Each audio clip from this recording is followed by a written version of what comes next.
Alright guys, welcome back. We are continuing our games with Treasure Hunt Zombies, Zombie Hunt, whatever you want to call it. Uh, just to quickly look over the deck again, we've got our Treasure Hunt, Zombie Infestation, our Dark Slick Shores, Fetid Pools, a bunch of basic lands, Reliquary Towers, and Watery Graves. But so that is the deck. We'll jump right on back into the games. Alright guys, we're playing against Jagear. Yeah, let's go with that. We're definitely going to keep this hand. I like it a lot. Very spicy. We're just going to lead off with an island and pass. But starting off with a treasure hunt is just about as good as you could ask for with a deck like this. Opponent starts off with a spark elemental. Okay. So we're going to take that 3. Alright, let's go swamp, and then we'll plan on fetid pools on our opponent's end step. So if our opponent is playing an aggressive red deck, we're definitely going to need to get going pretty quickly here. Okay, Keldon Marauders. So looking very much like a Pauper burn deck. But either way, we're gonna have to worry about taking a lot of damage from this thing. Cycle the fetid pools does not get us what we need. Let's treasure hunt and try to get to a reliquary tower that we can play this turn. We do get to one, so let's go ahead and drop it and pass. We still need to get to an infestation, but we have a treasure hunt to try to get us there. We're going to have to eat the 3 from this Marauders. Going to go to 13. He does have 2 red mana, 3 red mana to work with. Spark Elemental, so we're going to have to go to 6. We're going to go to... I don't know why I said 6. We're going to go to 7. I meant we're taking 6. And then taking 9.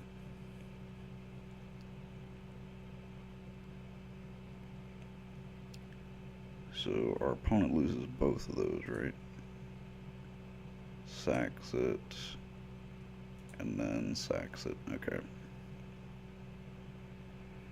And one of those he can get back, I think. I'll have to check that in a second. Let's go ahead, treasure hunt. If we can get to a zombie infestation, we can do a lot this turn. Unfortunately, we did not get to one, which puts us in kind of a bad position.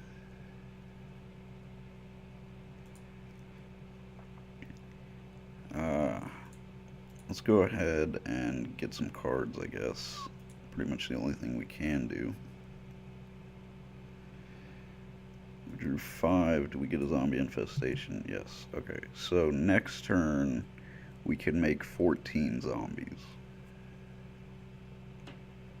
Which sounds pretty good to me.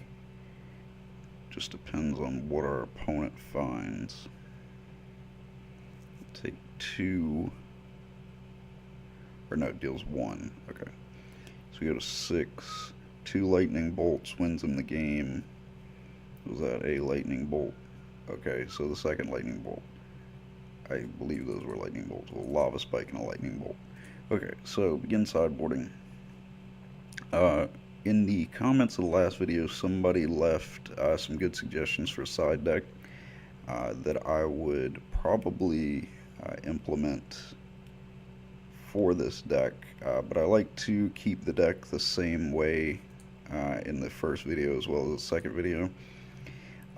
But I'll go down some of the suggestions. He recommended a Besiege, well, a couple of Besieges if you're playing against blue.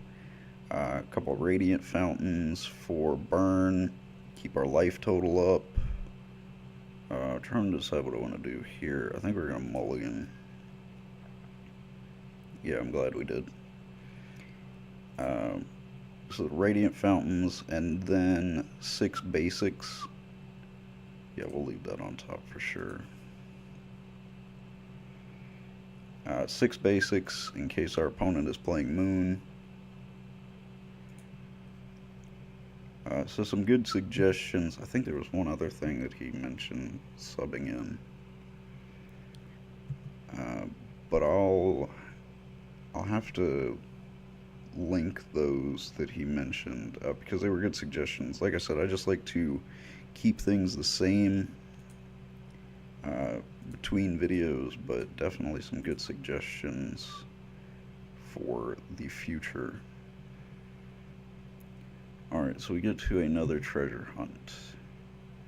So not exactly what I wanted to get to, but I cannot complain about getting a treasure hunt. We'll eat the 3 here. So this thing, is this the one that can come back? Yeah, it has unearth. Okay. Alright, so let's tappity tip tap. Treasure hunt. I really need to find a better place for my microphone because as of right now it is right in the way of the bottom corner of my screen. It's a little bit of a bummer. But anyway, that draw was not a bummer because it has gotten us to a zombie infestation and we do have a pretty sizable hand. As it stands right now, we can cast zombie infestation next turn, generate 10 zombies, which is lethal. Our opponent does have a blocker, but alright, so let's just drop you, drop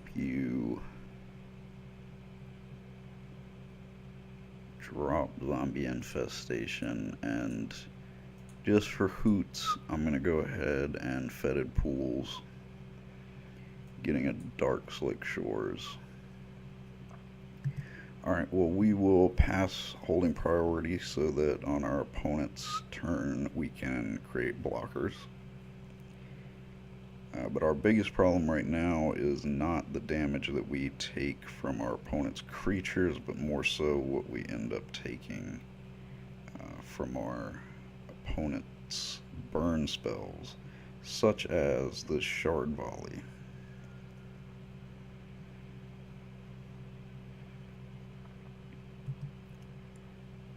Keldon Marauder is getting pumped up. Well, not pumped up, but actually getting unpumped. Alright, so we ditched 2. We could make 2. Yeah, let's actually make 2 and just go ahead and kill that thing. Because either way, we're going to lose one of them.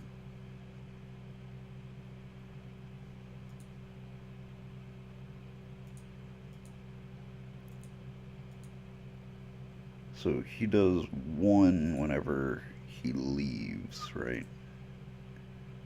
Yeah. So overall, not terrible. And then that leaves our opponent unguarded. Unless, of course, he plays something. He does have 3 mana still to work with. We have 15 more cards to drop, which means that we're making 7 zombies.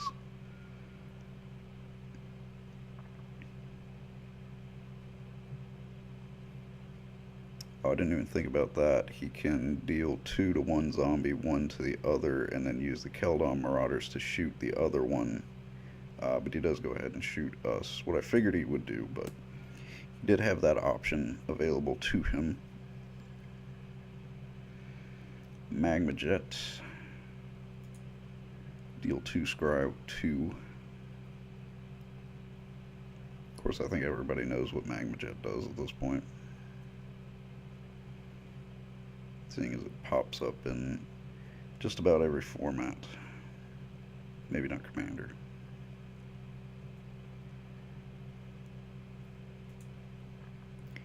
Well, let's get to discarding things.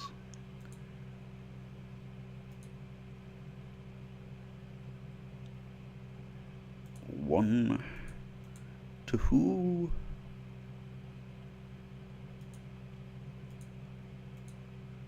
I was gonna say my count impression is pretty lame, but considering that this is our spooky Halloween specials, then I guess it's appropriate, seeing as he is a vampire. Despite being a Sesame Street vampire, in which case I think he is slightly less intimidating. Not to say that Sesame Street can't be scary, kids. I don't think it is. But, you know, to each their own. So let's attack with everybody but one of them. Because I'm going to hold you back and then have the ability to attack with, well, to create one more blocker. And the reason why I want to hold this back is because this is not going to make it lethal anyway. And assuming that our opponent can drop 2 haste creatures next turn, which is very possible. In fact, you could argue for holding back a third one. Well, a second one, and then having the ability to make a third. Our opponent has 2 cards to work with right now. He has Scryed to kind of pick and choose there. So there we go, and tapping for a lightning bolt, and that does it. So we were close. We were close, but Burn is just too speedy, too speedy. Well, let's see what else we can pull off.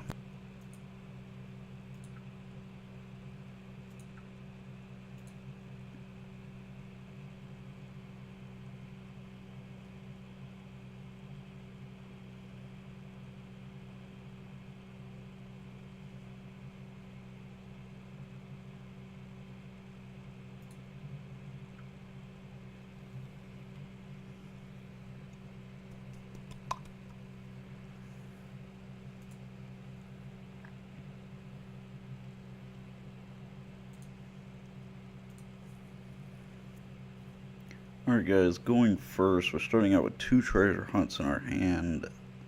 I think that looks solid. We are playing against Void Binger. Not Void Bringer, but Void Binger. It's fun to say. But we will be going first, so we can drop an island, get things started off, keep it really spicy. Unless we draw a Reliquary Tower next turn, I think we're going to hold off. Our opponent dropping the sexy foil Expedition Sacred Foundry, excuse me. So we're going to hold back on the treasure hunt for right now. We want to get a Reliquary Tower out so we don't waste it. And our opponent dropping another Expedition, the Bloodstained Mire this time. Seeking out a Godless Shrine. So our opponent looking like Mardu so far. I'm not sure what our opponent might be playing. It definitely does have some gorgeous lands to back it up though. So we get a Reliquary Tower. Unfortunately we didn't draw a whole lot, but we gotta do what we gotta do.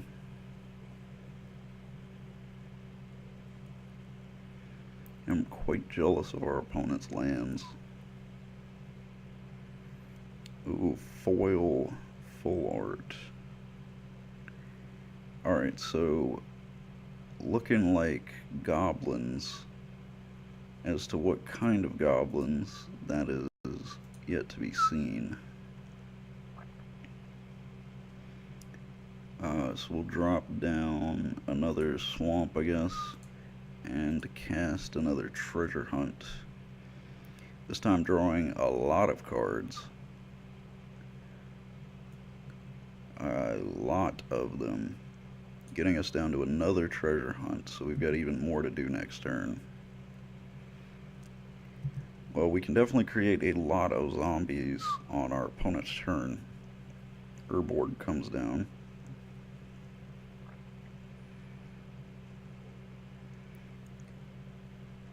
Well, our opponent scoops that one up, I think realizing that we had plenty of things to draw into and plenty of zombies to make, so we'll go on to the sideboarding. Our opponent playing goblins, I don't know what we would side if we had the side deck that I talked about earlier. Mardu goblins, kind of interesting, not really sure what to make of that so far.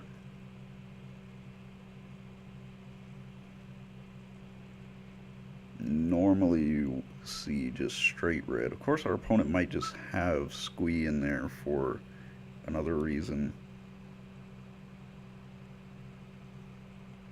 Mardu is just an unusual color in Modern.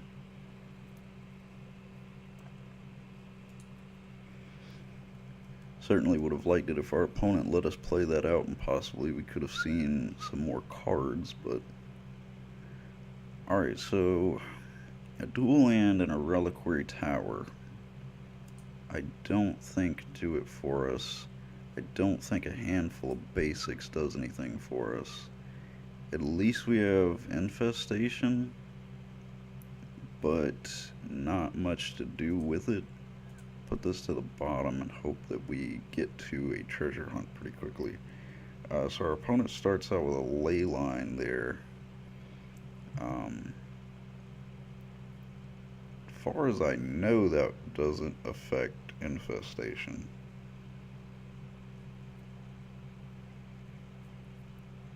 Because it just says discarded. I don't think it says anything specific about it going to grave.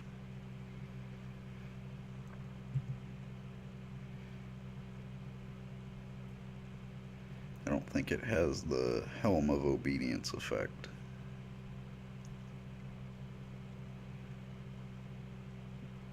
Our opponent tapping 2, I don't know why, maybe he's just making it easier to pass priority.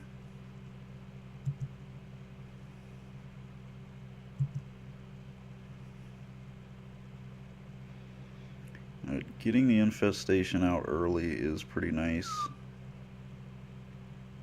I don't know whether I want to do anything with it this turn. Yeah, I think I'm going to hold off on it. Let's cycle the fetid pools. We get another infestation. Let's just play another island. Think during our opponent's end step we'll go ahead and start the infestation process. Faithless looting.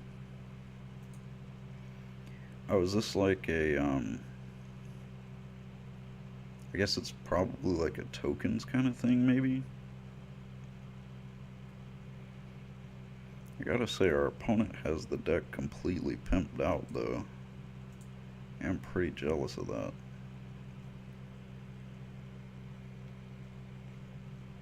Discards a Lightning Helix. And a Wrath of God. Wrath of God being the thing that I am afraid of whenever I play against white. And black as well.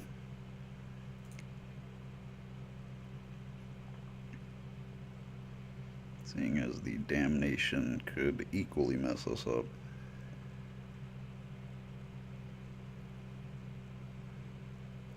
Gets a Godless Shrine. Tear. Okay, so very glad that we didn't discard our other one. I'm gonna go ahead and discard 2 swamps then.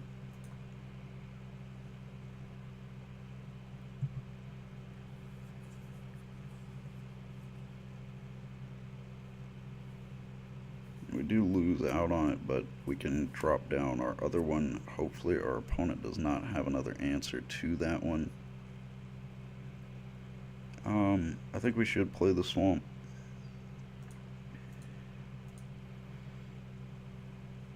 But definitely no more lands after this one. We'll hold off attacking with the zombie because I don't want to lose it to these spirits.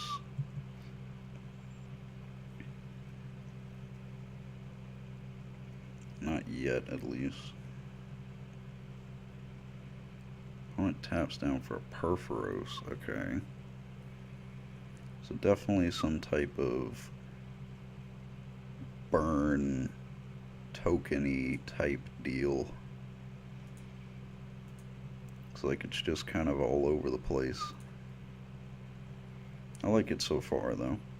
Perforos is one of my favorite cards. Alright, our opponent does choose to trade.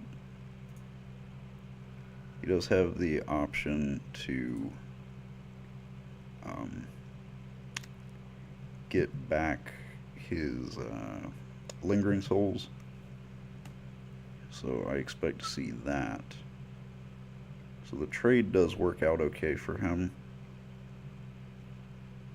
I'm not super worried about it. He does choose to flashback the Faithless Looting.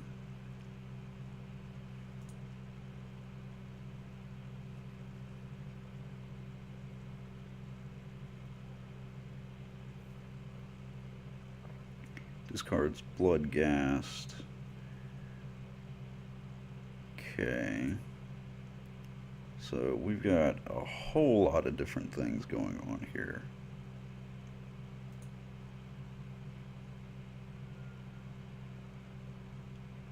Well, at least his gas does not have haste yet.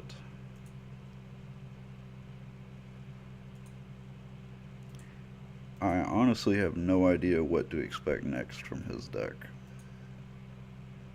It's interesting so far, though. I will say that. Problem is he now has a reoccurring blocker, which is a problem. We need to get to a treasure hunt very badly. The good news is that now that we're out of zombie infestations, any treasure hunt that we end up with is going to just lead straight into another treasure hunt. So we can keep chaining them. Right now we can cast 2 in a turn, so we just need to get 1. Okay, so he's going to use Perforos to bump his creature. Taps down 2. I'm not sure why he tapped the 2. Probably could have used that. I don't know whether he was thinking that he was going to cast Lingering Souls at instant speed or what the idea was. See, Perforos just deals 1, right? No, he deals 2. Okay, so it's better to just keep taking the damage from Bloodghast because he's just going to get it back.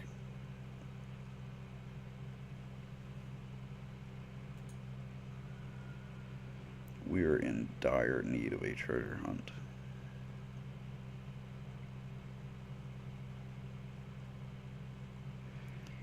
Gets the Lingering Souls back. Burns us for 4.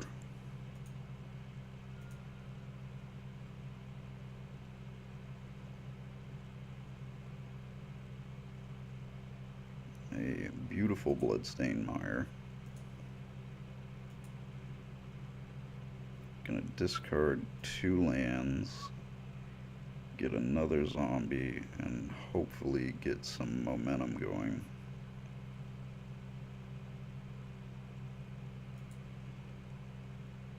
And top deck treasure hunt. I'm pretty sure we lose if we don't top deck treasure hunt. Or at least get extremely close to losing.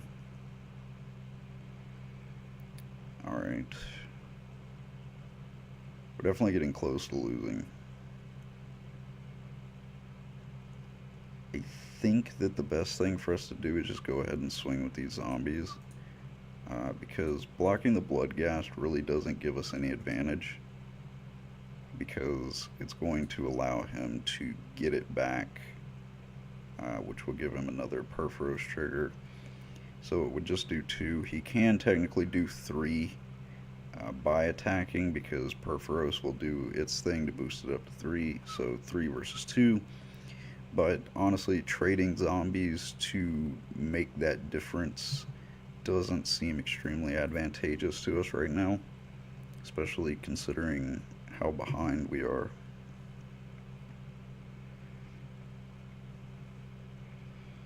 We're definitely not out of it. It's just we want to play against decks that rely on attacking to do their damage, not decks that are going to use a Perforos to burn us indirectly.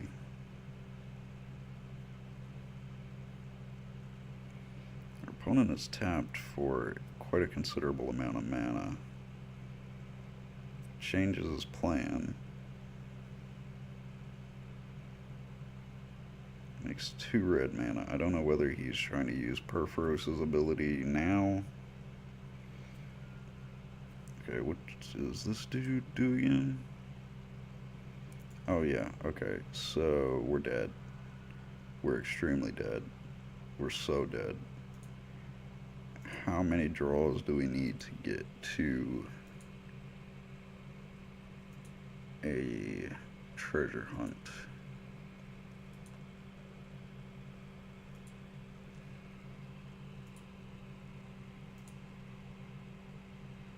A lot of them. Alright, so we were pretty far off from getting to that treasure hunt. But let's see how things go.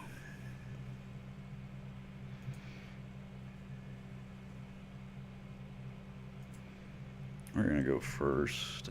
This hand is bad. This hand is also bad.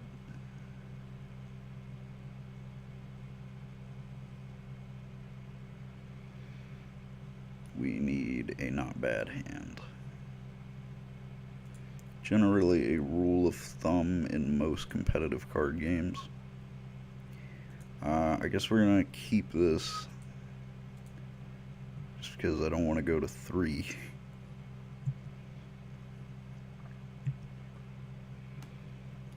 Oh boy, this is not a good start.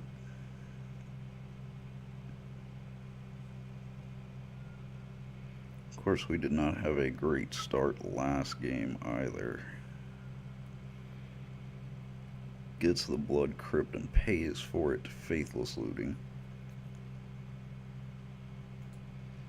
Discarding a squee and a bloodghast.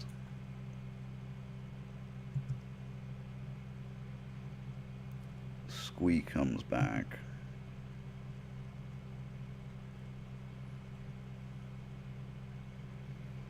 So I guess that would be the reason why Squee is here, because we want to get ETB triggers.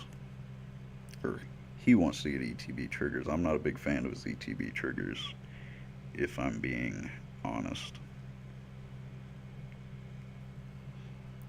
Opponent gets the bloodghast back. We play an island and pass the turn.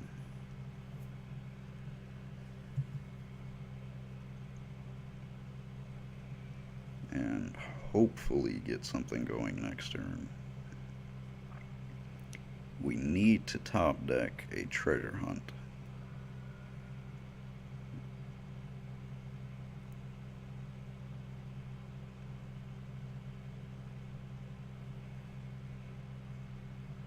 That is not a treasure hunt. And play another island. See what we can do. The first game went so well for us. Plays the Lightning Helix. Lightning Helix just seems very out of place in this deck.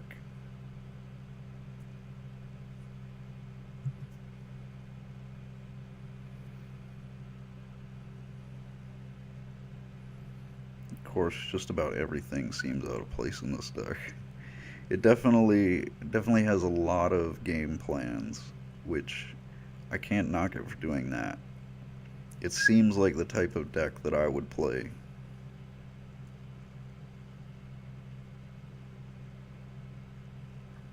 I know it probably does not seem like the type of deck I would play based on what I play on this channel, but I have a little bit different taste than some of the decks that we play here. Gets the squee in the discard. Well, let's play another island and pass.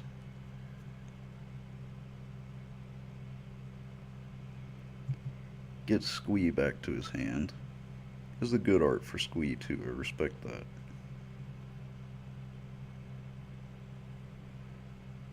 Has boom or bust.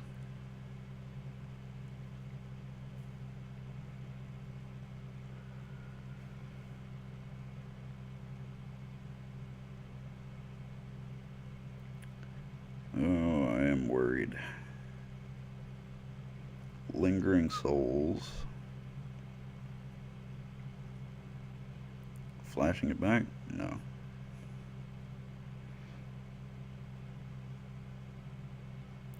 Blows up a land. He gets advantage off of Flagstone. Just so many combinations in this deck. Like, it seems kind of janky on the outside, but I do like it.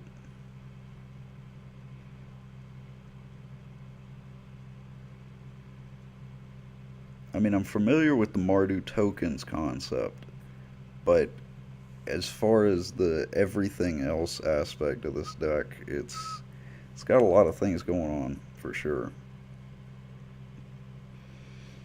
So technically we could draw into some things to make this turn work. We sure did not draw into them. So we have to rely on our opponent really not getting to anything. Because technically he does not have game on board right now. He has just about game on board. So we're not actually out of this game. If we top deck a treasure cruise, not a treasure cruise, excuse me, I'm in a different world. I'm in a different format. If we top deck a treasure hunt, which we did not, but let's talk about theoretically. If I top decked a treasure hunt, I would have enough mana to cast treasure hunt, cast. Oh, I didn't even get to see what I would have drawn. But cast treasure hunt, get to an infestation, or preferably another treasure hunt.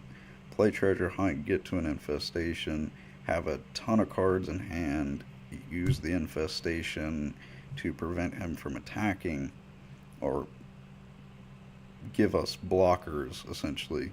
The problem is we could not block the Lingering Souls tokens. That would be our only holdup, which is a pretty big holdup, if I'm being... Well, guys, I'm having to keep this video pretty brief, so I think we're going to wrap it up here. But I did enjoy these games. We at least got to do our big infestation once. At least. That first game against Mardu, we did... Well, we were going to make a lot of zombies, but our opponent saw the writing on the wall there. But so that does show that this deck does work. I think one person in the comments of the first video said that this deck was unbeatable. I think that a lot of the games proved you wrong, sir. I think a lot of the games that you guys have not seen on camera also prove you wrong, but you'll have to take my word for it, I guess. But that is the deck, guys. I hope you guys enjoyed it, and I hope you guys are looking forward to the rest of our month of Halloween. I'm really looking forward to it. I have some pretty fun ideas. Halloween is probably my favorite holiday, so I think it'll be a fun time. And Magic just has a lot of cards and archetypes that work pretty well for this theme, so it makes it easy on me to make the decks. But anyway, time to go into shilling mode. If you guys enjoyed the video, be sure to leave it a like and subscribe to the channel to see all of my videos, as well as the other great videos made by all of the wonderful content creators here on Magic Gathering Strat. You can, what was I going to say? You can subscribe to my personal channel, which I'll leave the link to in the description, as well as like my Facebook page for my channel so that you can keep up with all of my videos, as well as the videos that I post here. They'll all be organized in one place for you. But so with all of that being said, I am done shilling, so I will see you guys next week.